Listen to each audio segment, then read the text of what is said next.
Hello students. Next topic, मैंने आप लोगों को एक छोटा सा असाइनमेंट दिया था न्यूमेरिकल्स का। एक दो बच्चों ने पूछा है प्रॉब्लम, तो भाई किया करो साथ साथ प्रॉब्लम्स ना। अब नेक्स्ट जो टॉपिक हम लोग पढ़ेंगे दैट इज कॉल्ड स्पेक्ट्रम।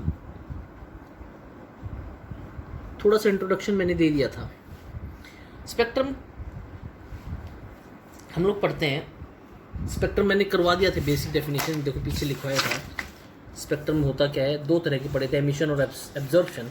आज हम लोग पढ़ते हैं एमिशन स्पेक्ट्रम होता क्या है। That is called as emission.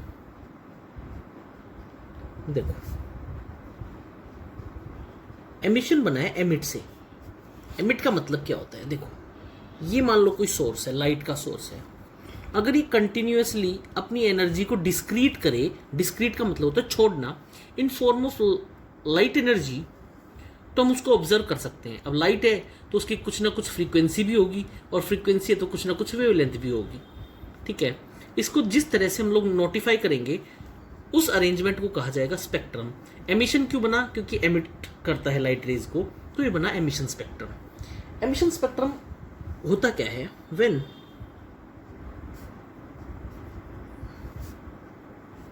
light emitted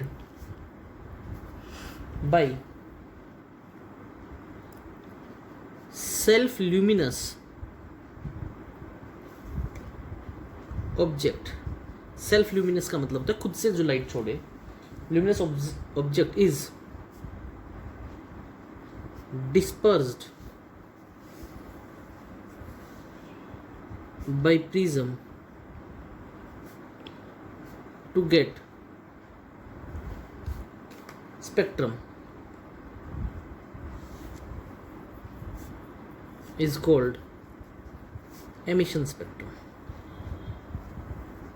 is called emission spectrum। Emission बना एमिट से, स्पेक्ट्रम का मतलब था अरेंजमेंट। अब देखो एमिशन स्पेक्ट्रम, एमिशन स्पेक्ट्रम का पहला पार्ट हम लोग पढ़ेंगे, that is called as continuous. समझा देता हूँ होता क्या है, फिर इसको समझते हैं। देखो मान लो ये कोई प्रिज्म, मैं लाइटें डालूं और लाइट डिस्क्रीट कर जाए,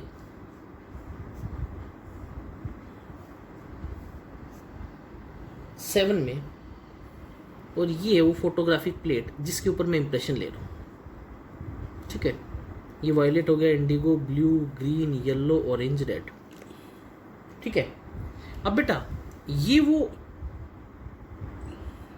जहाँ पे इंप्रेशन ले रहे हैं, कंटिन्यूअस का मतलब क्या होता है बेटा। ये वॉयलेट था, मैंने बताया था violet, indigo, blue, green, yellow, orange, red. अगर मैं इसको वेवलेंथ के हिसाब से पढ़ रहा हूँ तो इसको बोलेंगे वेवलेंथ स्पेक्ट्रम। फ्रीक्वेंसी के हिसाब से पढ़ रहा हूँ तो फ्रीक्वेंसी स्पेक्ट्रम। कंटिन्यूअस क्यों कहा गया, मान लो यहाँ पे वॉयलेट खत्म हुआ, वॉयलेट कलर खत्म हुआ, तुरंत इंडिगो शुरू हो जाएगा। इसका मतलब ये अगर वॉयलेट की लाइन थी तो ये किसकी लाइन थी, इंडिगो की। इंडिगो खत्म हुआ, ये ब्लू की। बताओ क्या सारी लाइंस एक दूसरे के अंदर मर्ज हैं या नहीं है, मर्ज हैं। इसका मतलब जब वायलेट खत्म हुआ वहां से इंडिगो शुरू हुआ, इंडिगो खत्म हुआ वहां से ब्लू शुरू हो गया। इसका मतलब सारी लाइट एक दूसरे के अंदर इंटरमिंगल्ड हैं, और इंटरमिंगल होने के साथ साथ इनके बीच में अलग अलग होने की कोई शार्प बाउंड्री नहीं है। तो ऐसे स्पेक्ट्रम को क्या कहा जाता है, कंटिन्यूअस स्पेक्ट्रम। क्या बोलते हैं बेटा, कंटिन्यूअस स्पेक्ट्रम। तो मैं क्या कहता हूं, when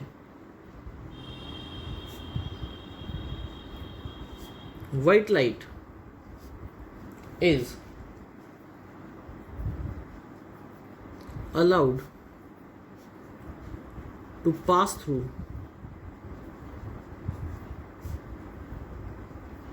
prism, it gets resolved into 7 colors।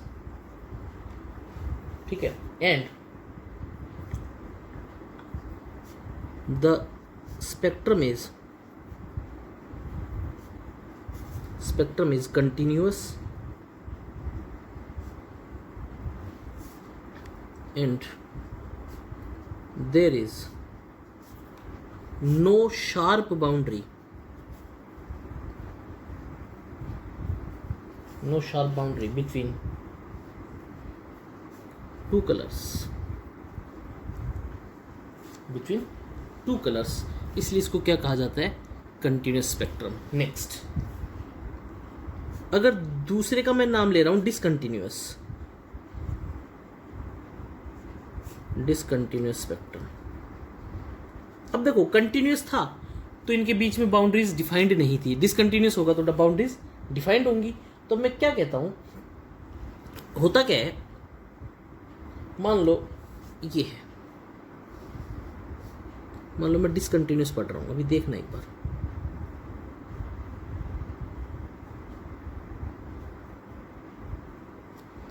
ठीक है।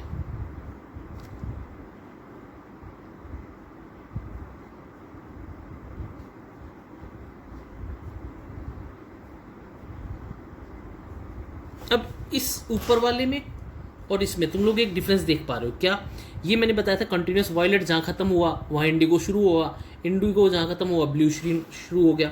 लेकिन यहाँ पे क्या है, एक जोन डार्क जोन है, उसके बाद क्या आ गया, लाइटर जोन, फिर डार्क, फिर लाइट। तो बताओ तुम लोग बाउंड्रीज डिफाइंड कर पा रहे हो या नहीं कर पा रहे हो। इस तरह के स्पेक्ट्रम को क्या कहा जाता है, डिसकंटिन्यूस स्पेक्ट्रम, और it is also called as line spectrum. क्या बोलते हैं बेटा, लाइन स्पेक्ट्रम। तो मैं क्या कहता हूं, when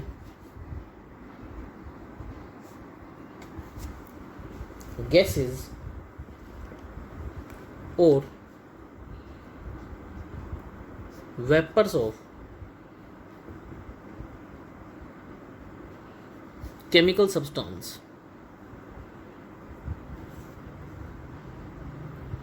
are heated in Bunsen flame, एक तरह की फ्लेम होती है, उसमें रीजन्स डिफाइंड होते हैं, yellow region, orange region, red region, ये सारे। Bunsen flame, light is emitted, ठीक है। And if light is passed through prism, line spectrum is produced. Line spectrum is produced. These lines are separated by dark space. Separated by dark space, and each line has particular wavelength and is called as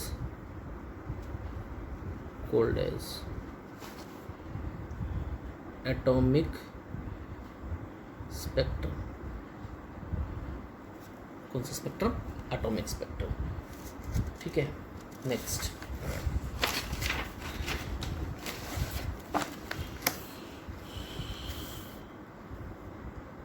line spectrum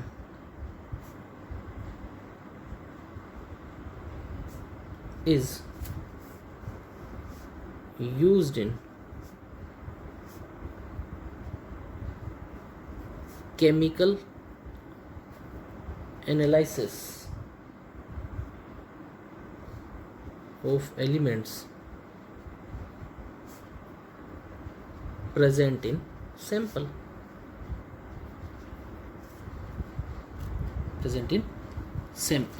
next, that is called as band spectrum. दो पढ़े, एक पढ़ा continuous में पढ़ा violet, indigo, blue, green, yellow, orange, red, boundaries defined नहीं थी। दूसरा पढ़ा डिसकंटिन्यूस और लाइन स्पेक्ट्रम, जिसमें एक डार्क जोन था, एक लाइट जोन था। अब जो मैं पढ़ाने जा रहा हूं वो है बैंड स्पेक्ट्रम। देखो होता क्या है, it consist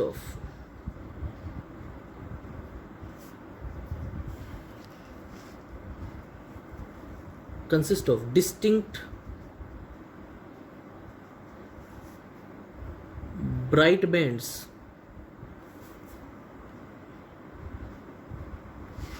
and produced by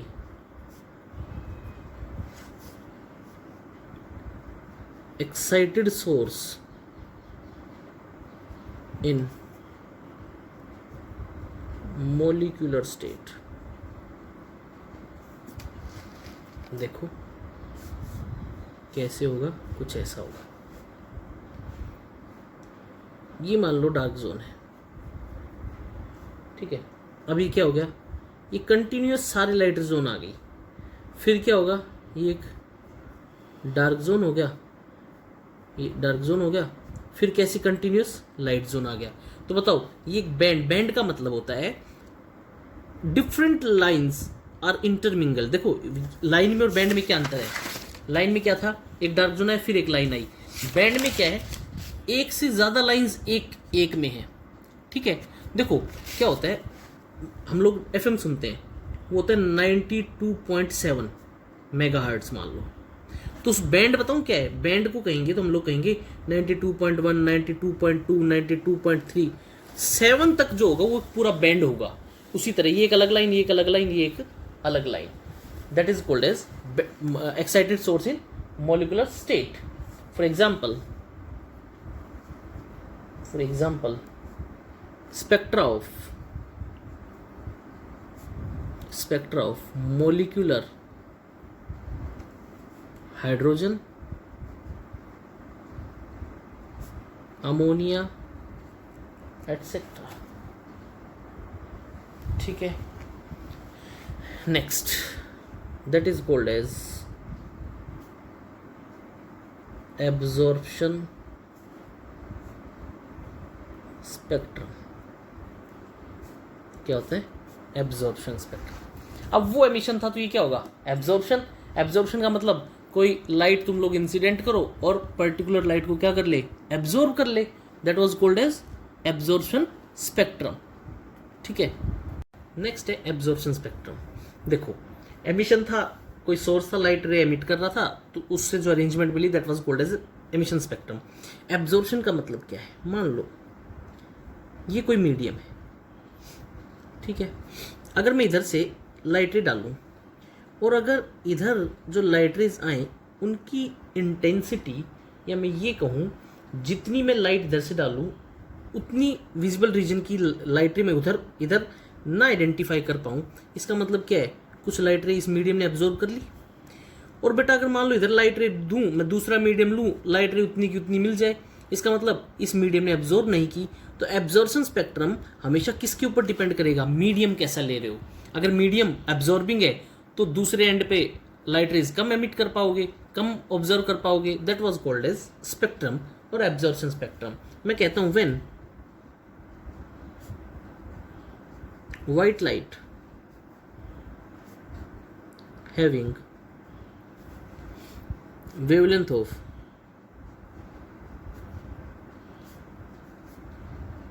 visible region is passed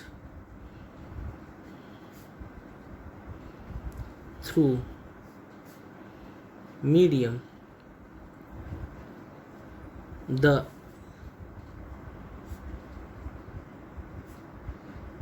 transmitted light is dispersed by prism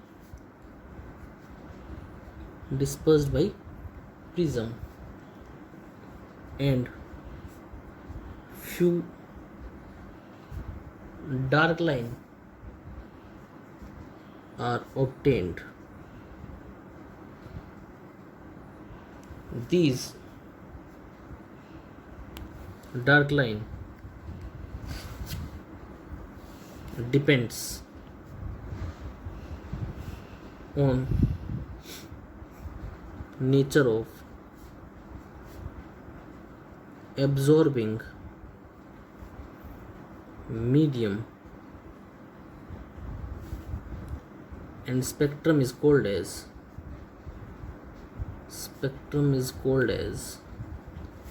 continuous spectrum।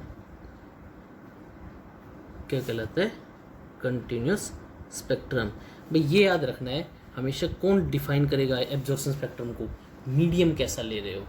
बोलो बेटा बात समझ में आई या नहीं आई। नेक्स्ट सबसे इम्पोर्टेंट अभी तक के स्पेक्ट्रम का, जहाँ से न्यूमेरिकल पार्ट 100% बनेगा किसी भी कम्पिटिटिव एग्जाम में या तुम्हारे जो होम एग्जाम्स होंगे उसमें, that is called as hydrogen spectrum.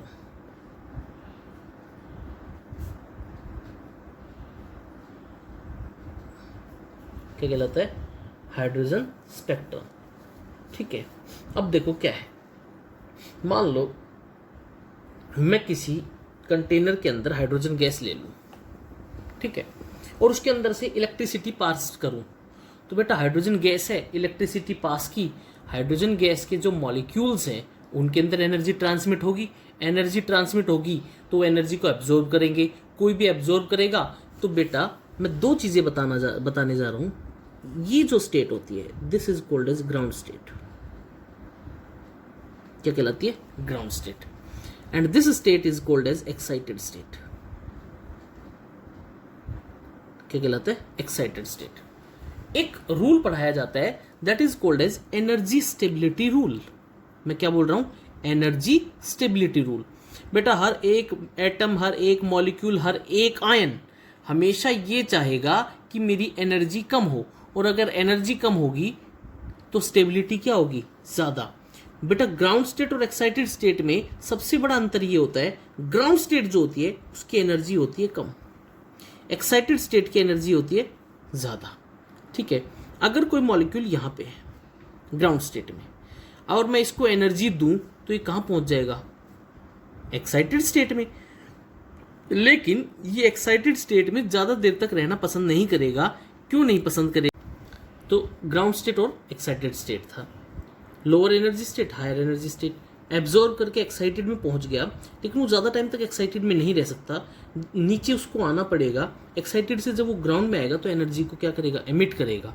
तो इसी के बेसिस पे हम लोग एमिशन पढ़ेंगे, एब्जॉर्प्शन भी पढ़ेंगे। अब जो मैं पढ़ाने जा रहा हूँ that is called as hydrogen spectrum. मैं क्या करता हूँ, कोई मॉलिक्यूल है हाइड्रोजन का, पहले लिख लेते हैं एक बार इसको। When electric discharge is passed through hydrogen gas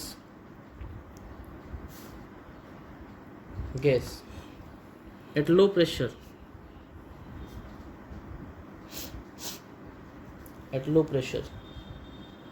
blue light is emitted, and this light passed through prism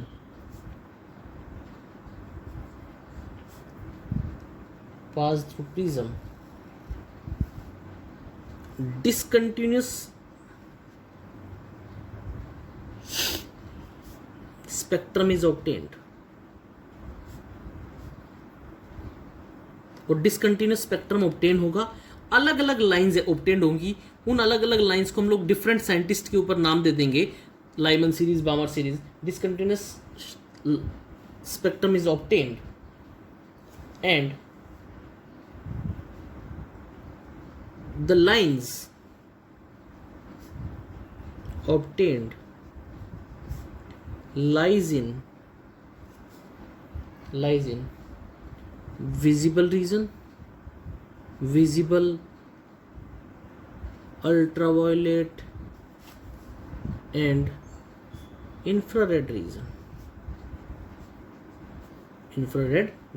अब डिसकंटिन्यूस है तो अभी पीछे पढ़ा था, डिसकंटिन्यूस में अलग अलग बैंड्स बनेंगे, अलग अलग लाइट्स बनेंगी, उनकी सबकी एनर्जी अलग अलग होगी, एनर्जी अलग अलग तो वेवलेंथ अलग अलग, फ्रीक्वेंसी अलग अलग। इसका मतलब उनका सब कुछ अलग अलग होगा, और फ्रीक्वेंसी अलग अलग, अगर अलग अलग तो उनका रीजन भी अलग अलग होगा। इसी के बेसिस पे जो हाइड्रोजन स्पेक्ट्रम है वो 6 सीरीज में डिस्क्रीट कर जाता है। 6 सीरीज।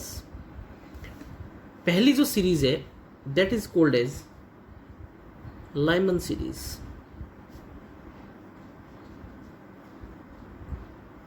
दूसरा बामर सीरीज, तीसरा पास्चन सीरीज, चौथा ब्रैकेट सीरीज, पांचवा फंड सीरीज, और जो छठा होता है that is called as Humphreys series.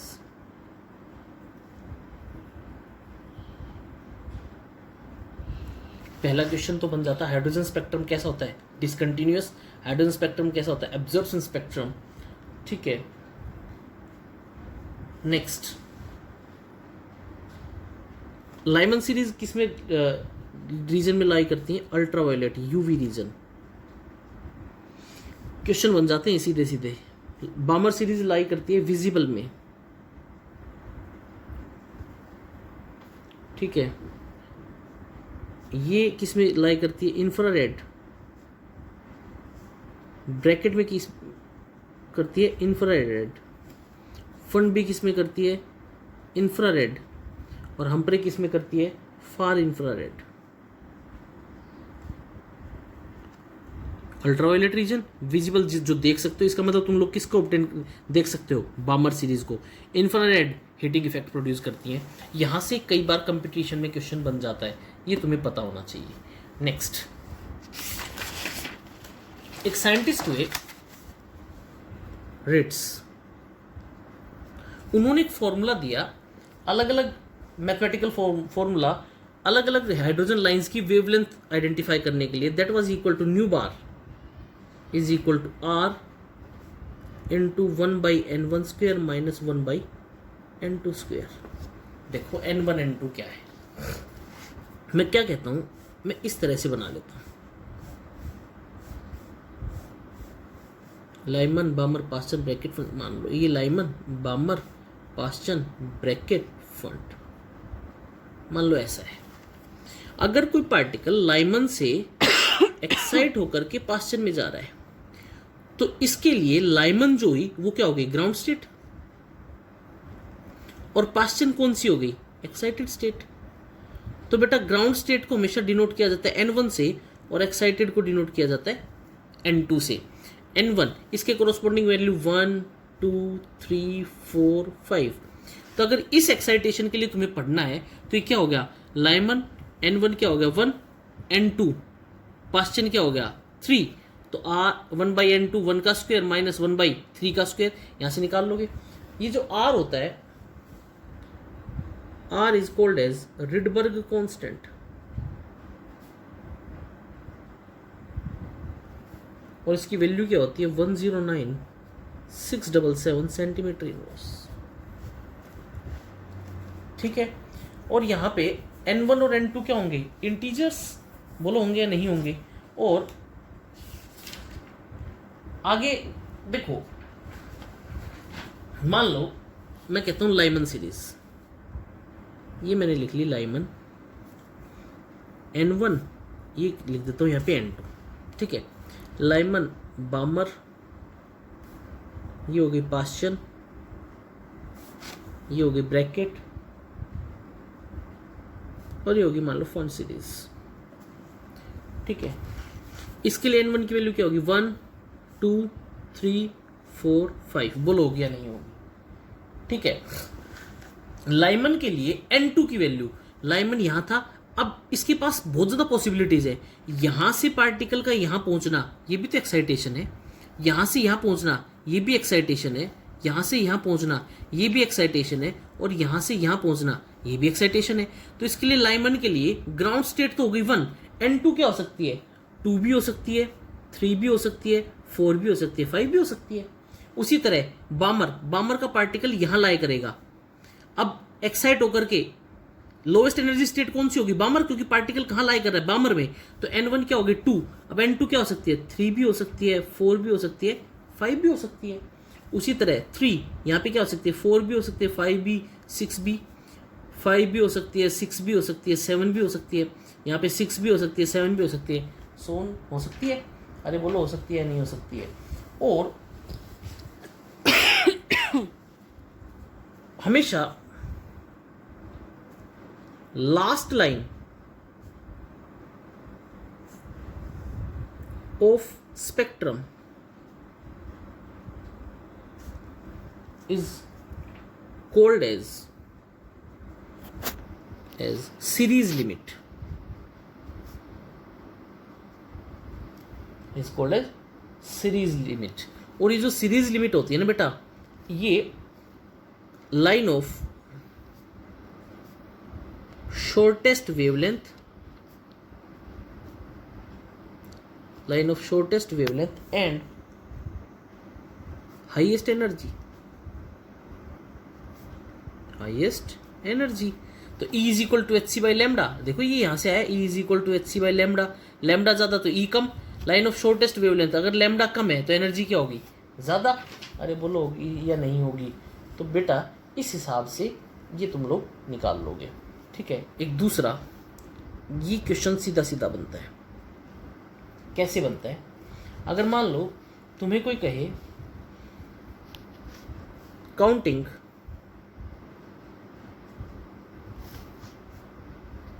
number of lines in transition, number of lines in transition, तो फॉर्मूला क्या होगा, n2 minus n1 into n2 minus n1 plus 1 by 2, ये हो गई counting number of lines in transition. अब तुमसे कोई मान लो पूछे, अभी एक क्वेश्चन करवा रहा हूं मैं, मान लो तुमसे कोई पूछे बामर से और ब्रैकेट में जा रहा है, बामर से ब्रैकेट में, ब्रैकेट कितना हो गया 4 n2 minus 2 into 4 minus 2 plus 1 by 2, तो यहां से कितना आया 4 माइनस 2 2, 4 माइनस 2 प्लस 1 1, अरे बोलो 2 1, एक ही लाइन आई, अरे करो 4 माइनस 2 2 इंटू एड 3 1 2 बाई 2 1, बताओ यहां से निकाल लोगे या नहीं निकाल लोगे। मैं करवा नहीं रहा हूं, मैं तुम लोगों को एक क्वेश्चन दे रहा हूं, ट्रांजिशन की लाइंस बतानी है, ये भूल जाओ, मैंने गलत सोल्व कर दिया, तुमसे ही निकलवाना था क्वेश्चन। n2 माइनस, क्वेश्चन क्या था, लाइमन से